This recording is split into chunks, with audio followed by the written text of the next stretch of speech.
present. Assalamu alaikum to everyone. My name is Joshua George and today I am here to present my presentation topic. So before starting our presentation, first of all, I would like to share topic name of topic, which is diabetes mellitus, and which was assigned by my most respected teacher Sir Nisar. Sorry sir, late हो गया था क्योंकि हमारे घर में जो है वो मसला था, तो इस वजह से नहीं आ पाया। तो आज थैंक यू, आपने चांस दिया फिर से प्रेजेंटेशन। तो प्रेजेंटेशन स्टार्ट करने से पहले आप सबसे रिक्वेस्ट है कि बराए मेहरबानी अपने फ़ोन्स जो है वो स्विच ऑफ कर दें या जो है उसे साइलेंट मोड पर कर दें और उसका इस्तेमाल ना करें। आज की जो प्रेजेंटेशन है वो लगभग 7 से 8 मिनट की है, जिसमें सिर्फ और सिर्फ मैंने किस चीज़ के बारे में बताना है, डायबिटीज मेलिटस एक्चुअली वो होता क्या है और उसका मैकेनिज्म बताएंगे। So let's get.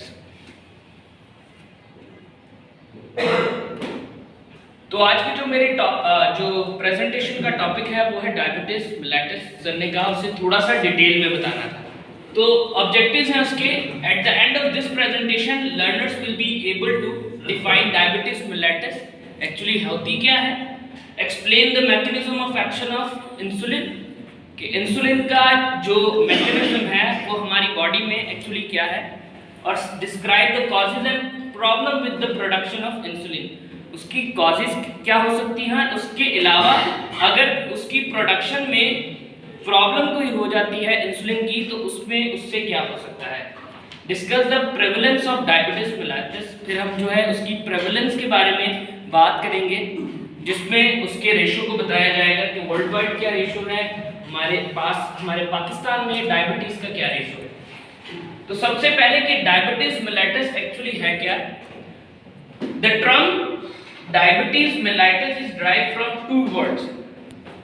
पहला अल्फाज है the Greek word diabetes means siphon, referring to the increase urination seen in this disease. जैसे कि आप सबको पता है कि जब डायबिटीज मेलिटस किसी भी पेशेंट को या जो पेशेंट है उससे अगर हम साइन सिम्टम्स की बात करें तो उसमें से एक हमारे पास जो साइन है उसमें क्या होता है कि उस पेशेंट को यूरिन बहुत ज़्यादा आ रहा होता है। तो क्या है जिसमें डायबिटीज का मतलब ही क्या है, urination seen in this disease. The Latin word mellitus meaning honey or sweet, referring to the sweet taste of the urine caused by spilling out of excessive sugar in urine। और इसमें जो हमारे पास mellitus है उसका क्या मतलब होता है, स्वीट लाइक हनी और हनी। तो वो अब जब आप यूरिन करते हैं तो उसमें क्या होता है, आपके यूरिन में एक्सेसिव ग्लूकोज होने की वजह से, शुगर होने की वजह से आपके यूरिन में से भी क्या वो स्मेल होती है।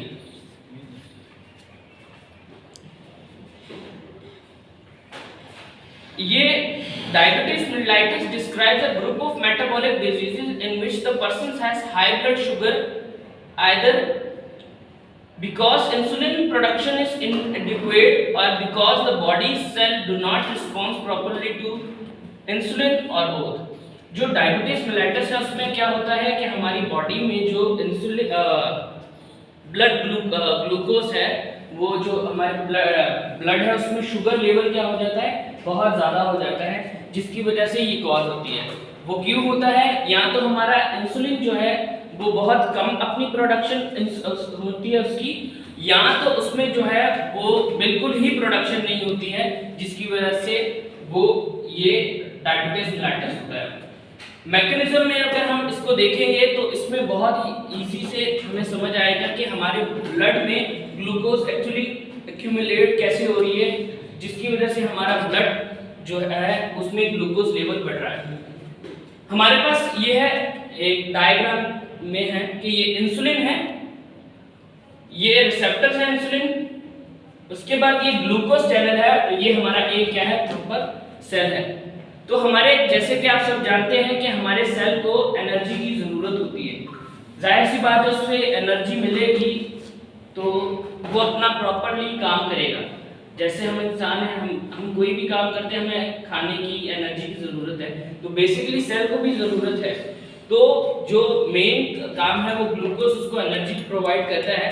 तो ग्लूकोज सेल तक जाने के लिए, पहुंचाने के लिए कौन काम कर रहा होता है? इंसुलिन। इंसुलिन जो है वो उसके खास किस्म के रिसेप्टर्स सेल के पास होते हैं। तो वहाँ क्या होता है कि इंसुलिन जो है वो रिसेप्टर के पास जाकर जब वो सेल में मिलता है तो वो सेल को क्या कहता है कि भाई ग्लूकोज आने दो, सही है। तो फिर जो उसकी वॉल्स हैं वहाँ से चैनल है ग्लूकोज चैनल, तो वो ओपन होता है जिसके थ्रू जो ग्लूकोज हमारी बॉडी में है, जो हमारे ब्लड में है, वो क्या होता है? सेल के अंदर जाता है। और इसी तरह जब इसका फंक्शन प्रॉपर्ली, जब इंसुलिन ही नहीं बन रहा है तो वो रिसेप्टर्स के पास जा रहे नहीं है सेल के, तो जाहिर सी बात है जो इंसुलिन कम बन रहा है तो फिर वो कम रिसेप्टर्स को इजाजत देगा, तो कम ग्लूकोज अंदर जाएगा। और जब हम ग्लूकोज इंसुलिन बन ही नहीं रहा तो फिर वो बाहर ही रहेगा, उसे इजाजत ही नहीं सेल के अंदर जाने की मिलेगी, तो जिसकी वजह से वो बाहर ही इकट्ठा होकर ग्लूकोज लेवल हमारे ब्लड में ज़्यादा हो जाएगा, जिसकी वजह से हमें हाइपरग्लाइसीमिया हो जाता है। व्हाट कॉजेज डायबिटीज, मतलब कौन सी वजूहत है जिसकी वजह से हमें डायबिटीज एक्चुअली होती है? Diabetes causes very depending on your genetic makeup, family history, ethnicity, health and environmental factors. जो हमारे पास जो डायबिटीज है वो डिपेंड करती है कि हमारे पास वो या तो हमें जेनेटिकली मिली होगी वो, या हमारी फैमिली से वही जो हमारे family to family members to members हो रही है। उसके अलावा जैसे इथनिसिटी कहते हैं कि हमारा जो रीजन है, रीजन उसको कहते हैं, जैसे ये पाकिस्तान है, इंडिया है, चाइना है, तो इन रीजन्स के हिसाब से कि वहाँ पर बहुत ज़्यादा रेशो, जैसे अमेरिका है वहाँ पर डायबिटीज रेशो बहुत ज़्यादा है, तो इसी तरह वो भी बहुत अहम किरदार अदा करता है। एनवायरनमेंट बहुत अहम किरदार अदा करता है। एनवायरनमेंट्स की वजह से, जो एनवायरमेंटल फैक्टर्स की वजह से, हमारी डाइट्स की वजह से हम जो है वो अच्छे से अपनी बॉडी को बैलेंस नहीं रखते हैं, जिसकी वजह से हमारा मेटाबॉलिक जो चीज़ें हैं वो सही से काम नहीं करती, जिसकी वजह से हमें कॉज क्या हो जाता है? पैनक्रियास की डिजीज़ वगैरह, जो कि मेन रोल अदा करती हैं इंसुलिन बनाने के लिए। There is no defined diabetes cause because the cause of diabetes varies depending on the individual and the time. अब हमारे पास जैसे कि आपको, जैसे नरेश भाई ने या उसके पहले भी हम जानते हैं कि हमारी जो कॉजेज है वो एक्चुअली नहीं पता होती है, क्योंकि काफ़ी फैक्टर्स हैं जिनकी वजह से डायबिटीज़ हो सकती है। तो एक इंडिविजुअल की जो टाइप है उसका हम तभी, जब कोई डायग्नोस्टिक टेस्ट वगैरह हम करवाते हैं, उसकी बेस पर हमें टाइप का पता चलता है।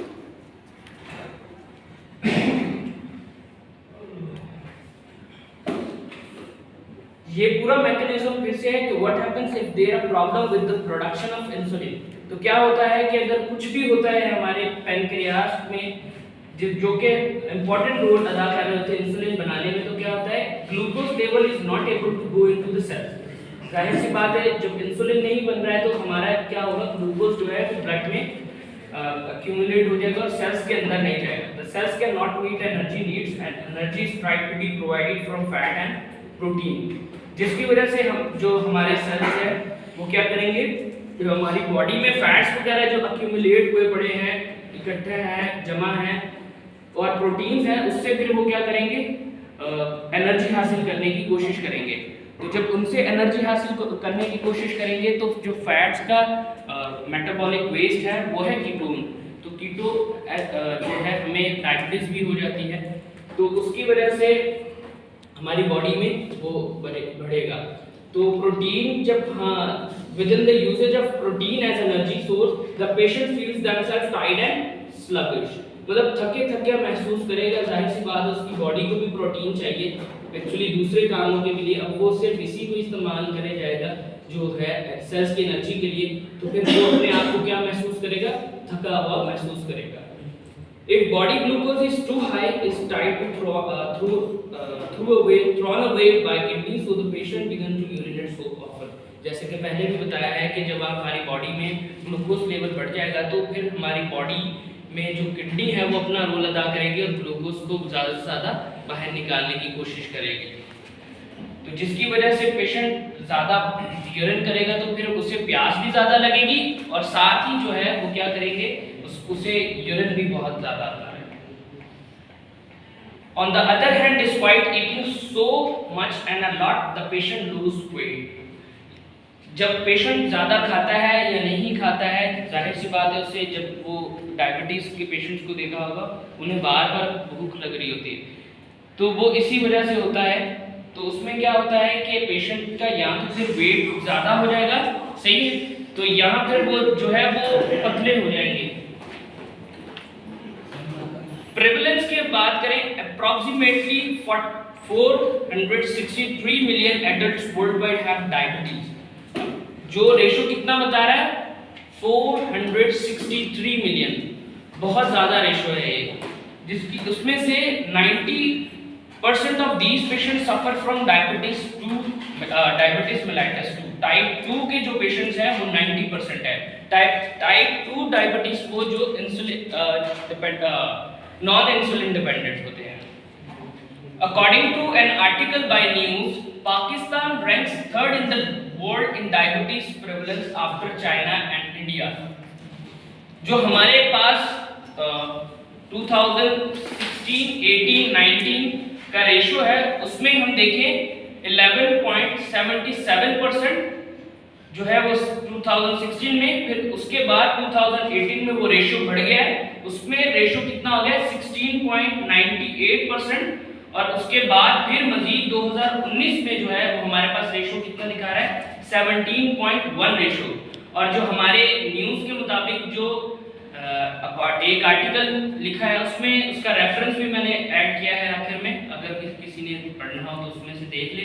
उसमें क्या है कि दुनिया की जो टॉप 10 जो है उसमें चाइना और इंडिया सबसे ऊपर था, उसमें अब जो थर्ड नंबर पर हमारे पास डायबिटीज में सबसे ज़्यादा आता है वो है पाकिस्तान, थर्ड नंबर पर।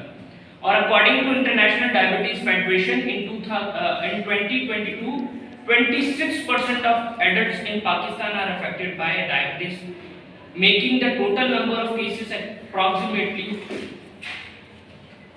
33 crore।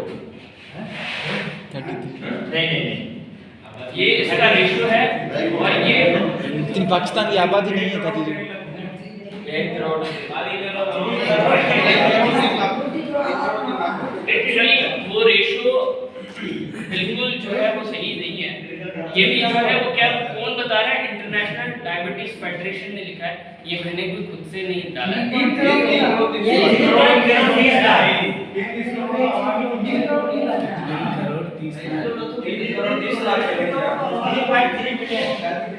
चले ऐसे है, दूसरे चले रेट गलत हो गया होगा, इससे फिर मैं देख लूंगा, फिर आप